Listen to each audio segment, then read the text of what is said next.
to say, I have a lot of memories of Diane. I guess I feel as though I've known you my whole life. Hollywood is in mourning as the world bids farewell to the legendary actress Diane Keaton, whose unforgettable charm and brilliance have touched millions. But what truly left everyone speechless was Al Pacino's emotional tribute at her funeral. A moment so raw and powerful, it silenced the crowd.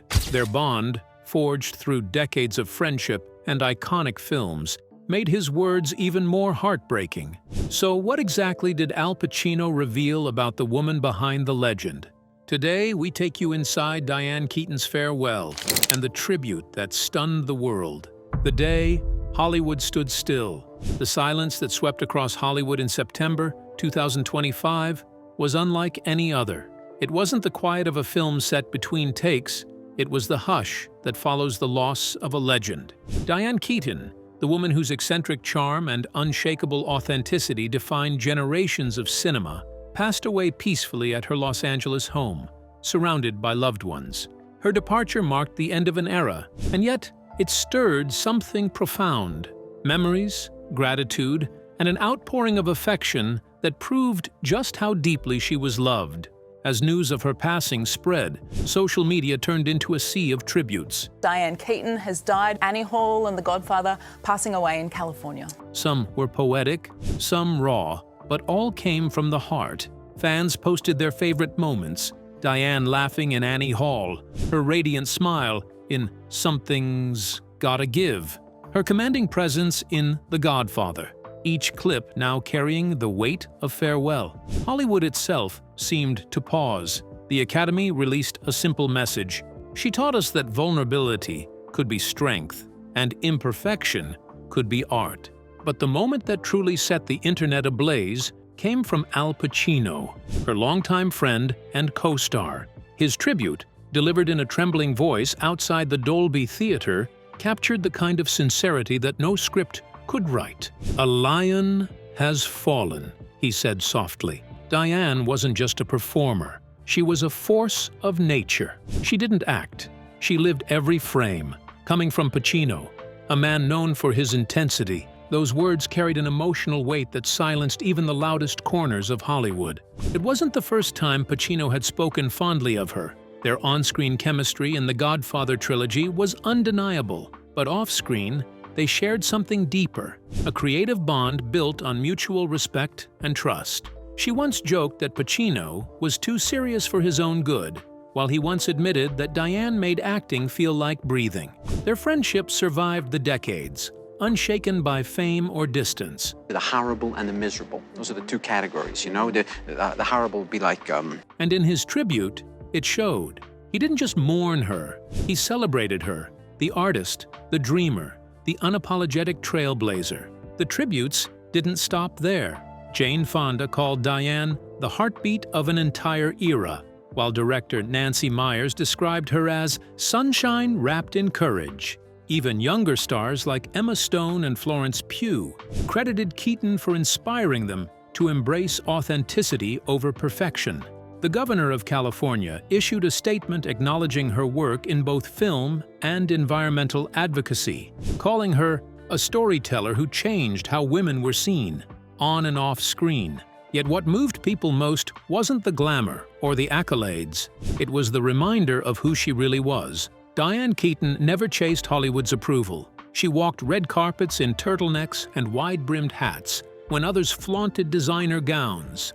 She refused to be boxed into anyone's idea of beauty or femininity. That quiet defiance made her timeless. Rumors swirled that her final days were spent revisiting old journals and watching classic films with family. One friend hinted that she had written letters to those who shaped her journey. We may never know what those letters contained, but the thought alone has sparked endless speculation online. And maybe that's fitting. Diane always loved a bit of mystery. What's certain is that Hollywood feels emptier without her. The woman who once said, "The best part of acting is pretending you're brave," had spent a lifetime showing the world that bravery wasn't pretend at all. Her passing leaves behind more than memories. It leaves a challenge. To every dreamer who dares to be different, to every artist who refuses to conform, Diane Keaton's life stands as a reminder that true greatness isn't about perfection. It's about passion, honesty, and the courage to be yourself, even when the lights go out. And as Al Pacino whispered through tears that day, "She's not gone, she's just taken her bow." As the curtain falls on a life that redefined authenticity, let's dive into the quiet farewell that left Hollywood holding its breath in bittersweet silence. Diane Keaton and Al Pacino's enduring connection. The news of Diane Keaton's passing sent a quiet tremor through Hollywood, not because of its shock, but because of the stillness that followed. Her family confirmed that her final farewell would be simple, a private gathering in the hills of California, far from cameras and flashing lights. No red carpets, no celebrity tributes, no dramatic speeches, just a handful of loved ones saying goodbye to the woman who had once defined an entire era of cinema. Keaton, always one to turn away from spectacle, made sure her departure reflected her essence, understated, sincere, and profoundly human. And yet, as the film industry processed her loss, whispers began to circle. Would Al Pacino attend? How could he not? Their partnership, both professional and personal, had shaped some of Hollywood's most unforgettable moments. Together, they were magic, a balance of chaos and calm, intensity and warmth, intellect and instinct. From the early days on The Godfather set in the 1970s to their later collaborations, their connection became more than just another Hollywood legend. It was a creative language only the two of them could speak. In 1972, when The Godfather premiered, audiences saw more than Michael Corleone and Kay Adams. They saw the birth of a cinematic pairing that felt startlingly real. Oh, yeah? So do you. Oh, God, what a dumb thing to say, right? I mean, you say it. Pacino's restrained fire met Keaton's emotional transparency, and something clicked. It wasn't loud or exaggerated. It was the kind of chemistry that didn't have to announce itself. Their scenes together carried an intimacy that didn't need words. Even when the script turned cold, their connection never did. Years later, during an interview in 1997, Keaton laughed as she recalled a scene where Pacino surprised her by going off script. "He just looked at me, and I forgot I was acting," she said. He had this way of making silence speak louder than dialogue, and that, perhaps, was what kept their creative partnership so alive. Pacino once admitted that he never felt more present in a scene than when Keaton was opposite him. "She had this way of grounding me," he told a journalist. "It was never about pretending. It was about truth." Their bond stretched far beyond the camera. They were never lovers in the traditional sense, but their affection ran deep, built on respect and years of shared experience. Friends described them as two old souls, orbiting the same world. When Keaton published her memoir, Then Again, in 2011, she dedicated a section to Pacino, calling him "my forever mystery." Rumors swirled for decades about what might have been between them, but neither ever confirmed or denied anything. And maybe that's why their story still fascinates people. It wasn't about romance, but about something rarer, creative devotion. At her memorial, one imagines Pacino will not speak much. He never liked the spotlight when it came to emotion, but his silence, as always, will say enough. He once told a friend that Keaton taught him how to find beauty in restraint. It's a fitting tribute to a woman who spent her life making quiet moments feel monumental. Hollywood, a world built on noise and spectacle, rarely witnesses bonds that endure without scandal or spectacle. Diane Keaton and Al Pacino managed that miracle. Their story wasn't about fame or awards. It was about craft, connection, and the simple magic of two artists who understood each other without needing to explain. And as the sun sets over Los Angeles, the kind that made even the darkest scene feel alive again, because some partnerships don't fade with time. They simply change form, echoing forever through the films, the memories, and the silence left behind. Before the world could fully grasp the loss, Hollywood's heart began to speak. Let's dive into the tributes, the memories, and the love that refused to fade. Diane Keaton's farewell, the legacy that lit up Hollywood. The entertainment world stood still. The silence that followed Diane Keaton's passing wasn't just sorrow. It was disbelief. One of Hollywood's most magnetic souls, gone. Tributes began to pour in from every corner of the industry. each carrying the same emotion: admiration for a woman who was never afraid to be different. Ron Howard called her a creative force who changed how women were seen on screen. Kenneth Cole described her as, and Al Pacino, her longtime confidant and occasional co-star, said simply, "She made us all braver." Keaton's story was never just about acting, it was about attitude. In the 1970s, when Hollywood was obsessed with glamour, she refused to play by its rules. Her offbeat charm, her unpredictable style, her refusal to blend in, all of it became part of her allure.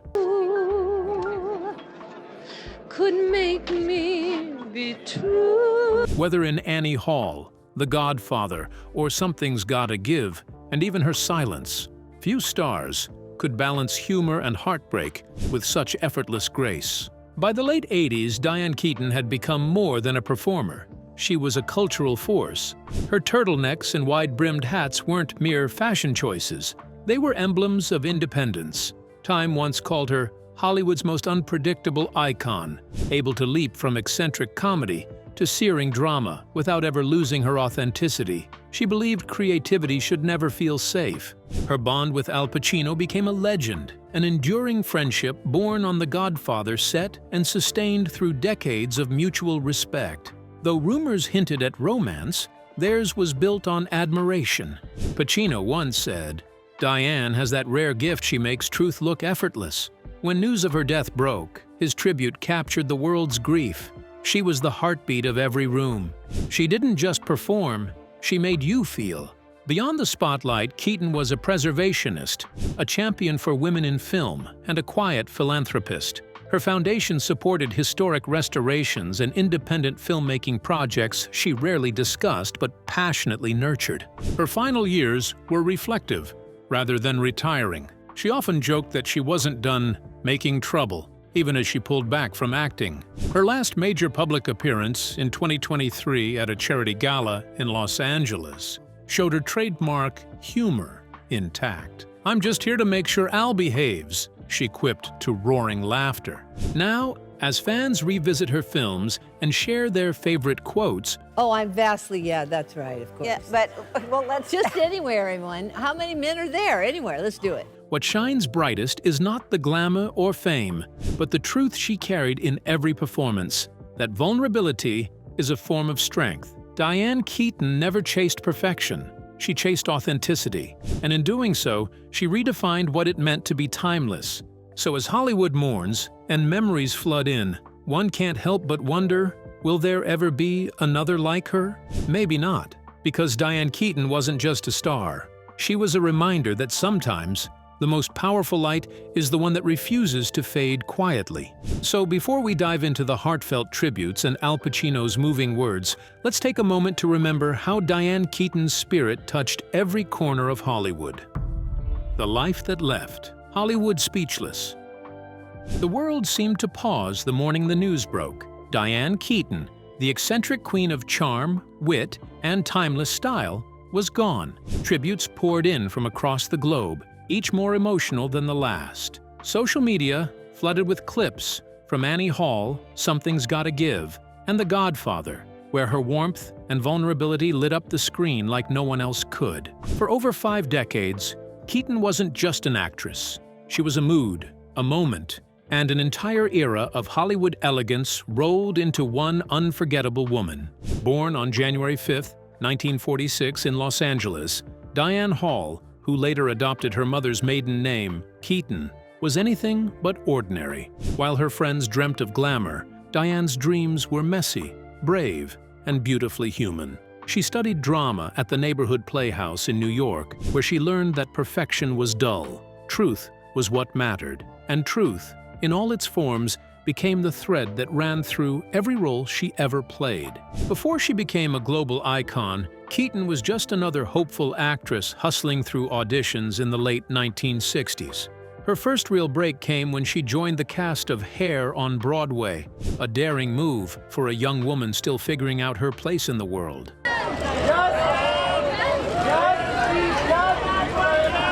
But fate, it seemed, had grander plans. In 1972, a young director named Francis Ford Coppola cast her in The Godfather as Kay Adams, the quiet conscience of one of cinema's most powerful stories. It was a role that would change everything.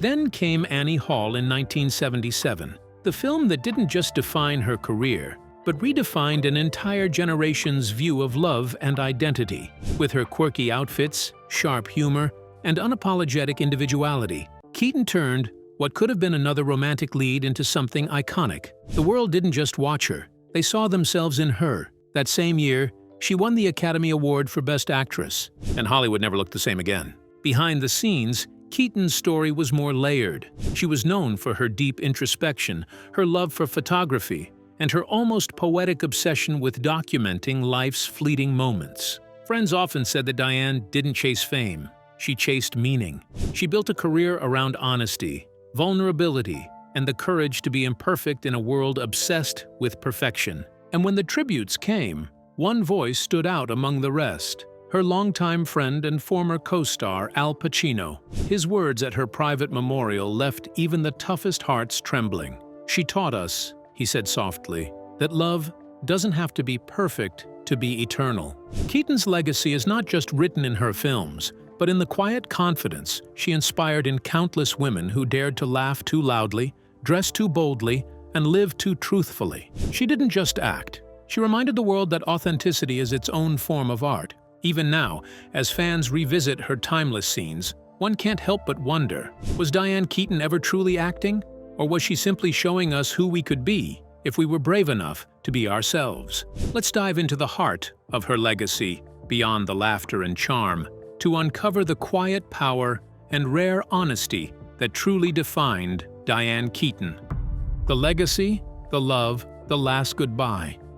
The world always saw Diane Keaton as the woman with the hat, the voice, the confidence that lit up every room she entered. Yet behind the wit and effortless charm was a woman whose real strength came from her devotion to art, friendship, and the courage to stand apart. So George is standing in line, getting his free turkey, but the thing is that he falls asleep.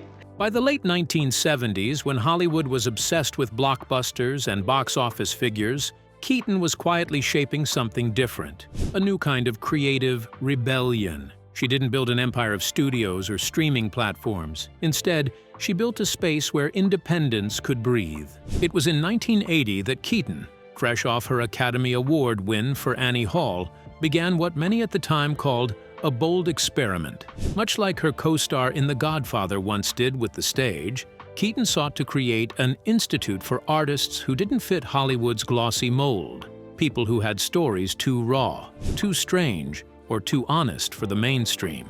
Her dream wasn't about fame, it was about freedom.